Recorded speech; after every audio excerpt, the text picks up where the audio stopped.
നേന്ത്രപ്പഴവും അവലും കൊണ്ട് നല്ല ഹെൽത്തിയും ടേസ്റ്റിയും ആയിട്ടുള്ള പെട്ടെന്ന് ഉണ്ടാക്കാൻ പറ്റിയ ഒരു സ്നാക്ക് ഉണ്ടാക്കാം. അതിനായി പാൻ അടുപ്പിൽ വെച്ച് ചൂടായാൽ 1 ടേബിൾ സ്പൂൺ നെയ്യ് ഒഴിക്കാം.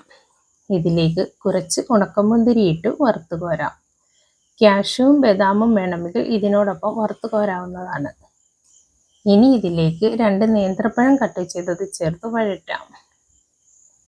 ഇത് കുറച്ചൊന്ന് വഴറ്റി ഇതിലേക്ക് പൊട്ടുകടല ഉണ്ടെങ്കിൽ 1 ടേബിൾ സ്പൂൺ ചേർക്കാം. ഇതുകൂടി ഒന്ന് മിക്സ് ചെയ്ത് 2 കപ്പ് അവൽ ചേർക്കാം. ഇത് നല്ലതുപോലെ വഴറ്റി മിക്സ് ചെയ്ത് ഇതിലേക്ക് എള്ളുണ്ടെങ്കിൽ 2 ടേബിൾ സ്പൂൺ എള്ള് ചേർക്കാം.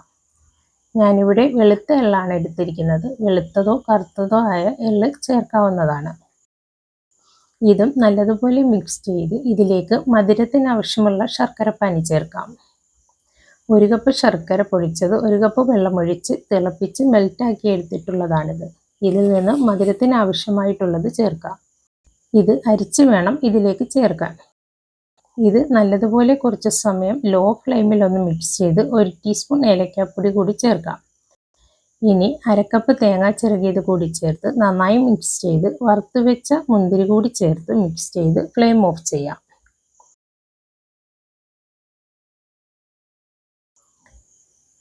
ഇനി ഇത് സെറ്റ് ചെയ്യാനായി പാത്രത്തിൽ സ്വല്പം നെയ്യ് തടവി ഇതിലേക്കിട്ട് നന്നായി പ്രസ് ചെയ്ത് സെറ്റാക്കാം.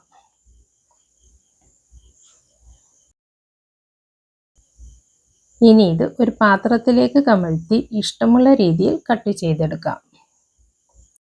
ഇത്രയേ ഉള്ളൂ. നല്ല ഈസിയും ടേസ്റ്റിയുമായ ബനാന സ്നാക്ക് ഇവിടെ റെഡി ആയിട്ടുണ്ട്.